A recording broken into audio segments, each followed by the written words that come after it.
Hi everyone, कैसे हैं आप सब। आई होप कि आप लोग ठीक होंगे। दोस्तों, आज के इस क्लास में गणित का मोस्ट इम्पोर्टेंट क्वेश्चन देखेंगे जो कि आपके बोर्ड एग्जाम में, मैट्रिक के एग्जाम में बार बार क्वेश्चन पूछे जाते हैं। सिद्ध कीजिए कि √5 एक अपरिमेय संख्या है। ठीक है, यह क्वेश्चन काफ़ी बार बोर्ड के एग्जाम में पूछा जा चुका है। ठीक है, और प्यारे साथियों, मेरा ऑफलाइन क्लास भी चलता है। ठीक है, और अभी जो है क्लास 10 का, ठीक है, क्लास 10 का 2025 में जो बच्चे मैट्रिक के एग्ज़ाम देंगे उसके तैयारी के लिए, ठीक है, और ऑफलाइन क्लास स्टार्ट हो चुका है। ऑल सब्जेक्ट का तैयारी चल रहा है। ठीक है, और टाइम बता देते हैं। अगर आप ऑफलाइन क्लास करना चाहते हैं तो आप ज़रूर ज्वाइन कर सकते हैं। टाइम टेबल बता देते हैं, कौन सा सब्जेक्ट किस टाइम में होता है, और मेरा कोचिंग कहाँ है वो भी बता देते हैं। ठीक है, भागलपुर जिले के कोचिंग जो है दोस्तों, भागलपुर जिले के रंगरा थाना क्षेत्र के अंतर्गत, ठीक है, और भीमदास टोला लेन HP गैस के पास है। ठीक है, और हम टाइम टेबल बताते हैं, कौन सा सब्जेक्ट किस टाइम में होता है। सबसे पहले बता देते हैं, सुबह 6 से 7 आपका SST का क्लास चलता है दोस्तों। ठीक है, और 7 से 8 संस्कृत का क्लास चलता है। 8 से 9 सुबह जो है आपका मैथ का क्लास चलता है। ठीक है, फिर शाम को 5 से 6, ठीक है, शाम को 5 से 6 आपका क्लास जो चलता है दोस्तों, साइंस में बायो का क्लास चलता है दोस्तों, बायोलॉजी क्लास चलता है। ठीक है, यानी कि आपको रेगुलर कम से कम 4 घंटे का क्लास चलता है। ठीक है, और परीक्षा का समय आते आते, ठीक है, ऑल सब्जेक्ट का आपका तैयारी हो जाएगा। अगर ऑफलाइन क्लास आप ज्वाइन करना चाहते हैं तो ज़रूर आ सकते हैं। ठीक है, तो सबसे पहले देखिए, जो क्वेश्चन है आपके सामने, इसको हम सिद्ध करके आपको बताते हैं। ठीक है, इसको बढ़िया से समझने का प्रयास कीजिएगा। ठीक है, बहुत ही आसान तरीके से आपको बताया जाएगा। ठीक है, क्वेश्चन है, सिद्ध कीजिए कि √5 एक अपरिमेय संख्या है। यही ना है। देखिए, आपसे पूछा है √5 एक अपरिमेय संख्या है, ये सिद्ध करके बताना है। हम ठीक इसके विपरीत मानेंगे, माना कि √5 एक परिमेय संख्या है। ठीक है, इसका उल्टा मान सकते हैं कि नहीं, तो इसका उल्टा मानेंगे, माना कि √5 एक परिमेय संख्या है। ठीक है, पहले यहाँ लिख लेते हैं, माना कि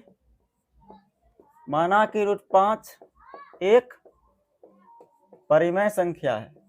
माना कि √5 एक परिमेय संख्या है। प्यारे साथियों, अगर यह एक परिमेय संख्या है, ठीक है, ऐसा माने हैं, वास्तव में √5 एक अपरिमेय है, लेकिन इसका ठीक विपरीत माने हैं, √5 एक परिमेय संख्या है। तो परिमेय संख्या को हम P/Q के रूप में तो लिख सकते हैं, तो लिखेंगे यहाँ पर, इसलिए √5 बराबर P/Q, √5 बराबर P/Q। P और Q जो है दोस्तों सहवाज्य संख्या है। लिखना है ब्रैकेट में, जहां P एवं Q एक सहअभाज्य संख्या है। जहां P एवं Q एक सहअभाज्य संख्या है। ठीक है, याद रखना है। अब यहाँ क्वेश्चन आता है, सहअभाज्य संख्या क्या है? दो संख्याओं का वैसा जोड़ा जिसका HCF 1 हो। दो संख्याओं का वैसा जोड़ा जिसका HCF क्या हो? 1 हो, सहअभाज्य संख्या कहलाता है। तो ध्यान दीजिएगा, P एवं Q एक सहअभाज्य संख्या है। P और Q का जो HCF होगा दोस्तों, क्या होगा? 1 होगा। क्या होगा? 1 ही होगा। ठीक है, HCF क्या होगा? 1 होगा। तो जहां P एवं Q क्या है? एक सहअभाज्य संख्या है। ठीक है, अब देखिए यहाँ पर वर्ज गुणन कीजिए। वर्ग गुणन कीजिएगा तो यहाँ क्या होगा बताइए। यहाँ √5 क्यों हो जाएगा बराबर p। अगला स्टेप क्या करेंगे, दोनों तरफ वर्ग कर देंगे। तो यहाँ लिखना है आपको दोनों तरफ वर्ग करने पर, दोनों तरफ वर्ग करने पर, वर्ग करने के पश्चात क्या होगा दोस्तों, √5 क्यू का होल स्क्वायर बराबर p², यही होगा। तो यहाँ √5 गुना √5 तो 5 होगा, ठीक है। और क्यू गुना क्यू कीजिएगा तो यह होगा q², ठीक है, बराबर p², ठीक है। अब यहाँ ध्यान से देखिए, यहाँ 5 जो है गुना में है तो बराबर के दायां साइड जाएगा तो होगा, यहाँ पहले बायां साइड q² है तो इसको रहने देते हैं, तो यहाँ होगा p²/5, p²/5। दोस्तों अगर आपने पहले से कॉन्सेप्ट पढ़ा हुआ है तो अच्छी बात है, इसका आपको एक कॉन्सेप्ट लगेगा, ठीक है। कॉन्सेप्ट है यदि p a² को विभाजित करता है तो p a को भी विभाजित करेगा, ठीक है। यानी कि p जो है a² को विभाजित करता है तो p जो है a को भी विभाजित करेगा। यहाँ p जो है दोस्तों, p है अभाज्य संख्या, p क्या है, अभाज्य संख्या है। और a जो है दोस्तों धनात्मक पूर्णांक संख्या है, धनात्मक संख्या है। कैसा संख्या है, धनात्मक संख्या। देखिए जैसे 4 का वर्ग है, 4 का वर्ग लिए, ठीक है। यहाँ पर अभाज्य संख्या 2 लेते हैं तो इसका वर्ग कितना होगा, 4 का वर्ग 16, ठीक है, 2 8 16, 2 से 4 के वर्ग जो था विभाजित हो गया, ठीक है। ये जो है जब 4 का वर्ग विभाजित हो गया 2 से, तो 2 जो है 4 को भी विभाजित करेगा, 2/4 कीजिए, देखिए विभाजित हो जाएगा, हुआ ना। तो ये जो कॉन्सेप्ट समझाए इसको याद रखिएगा, इसी कॉन्सेप्ट के जरिए इसको समझिए। 5 जो है p² को विभाजित करेगा, 5 p को भी विभाजित करेगा। तो यहाँ लिखना है चूंकि 5 p² को विभाजित करता है, 5 जो है p² को विभाजित करता है, ठीक है। इसलिए 5 जो है p को भी विभाजित करेगा, इसलिए 5 जो है p को भी विभाजित करेगा, ठीक है। इसको ध्यान में रखिएगा। अब देखिए अगला स्टेप, पुनः मान लेते हैं, पुनः माना कि p बराबर 5m, p बराबर क्या माने दोस्तों, 5m, ठीक है। जहां m एक शून्येतर पूर्णांक है, कैसा पूर्णांक है दोस्तों, जहां m जो है एक शून्येतर पूर्णांक है, ठीक है। यहां पर देखिए क्या करेंगे, दोनों तरफ वर्ग कीजिए, दोनों तरफ वर्ग करने पर, दोनों तरफ वर्ग करने पर, दोनों तरफ वर्ग करने पर, देखिए बराबर के बायां साइड क्या है, p है, तो p का स्क्वायर हो जाएगा 5m का होल स्क्वायर, ठीक है। दोस्तों यहाँ ध्यान से देखिए, p² के बदले 5 गुना q² लिख सकते हैं कि नहीं बताइए। तो यहाँ क्योंकि बराबर है, p² के बराबर क्या है, 5 गुना q², तो यहाँ p² के बदले क्या लिख सकते हैं, 5 गुना q², ऐसा लिख सकते हैं, 5 गुना q² बराबर यहाँ क्या होगा, 5m का होल स्क्वायर है तो यहाँ होगा 5 गुना 5 कीजिए 25, और m गुना m, तो यहाँ आएगा m², क्या आएगा, m² आएंगे। दोस्तों यहाँ ध्यान से देखिए, 25 जो है, यहाँ 25 जो है m² के साथ क्या कर रहे हैं, गुना कर रहे हैं।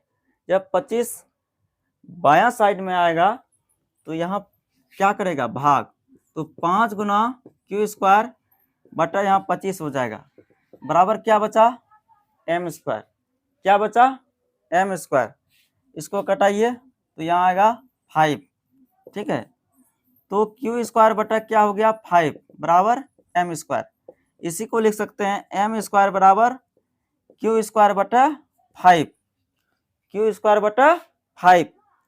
ठीक, जो पीछे कॉन्सेप्ट लगाए थे जैसे यहाँ पर, उसी तरह यहाँ कॉन्सेप्ट लगाएंगे। 5 जो है क्यू स्क्वायर को विभाजित करता है, तो 5 जो है क्यू को भी विभाजित करेगा।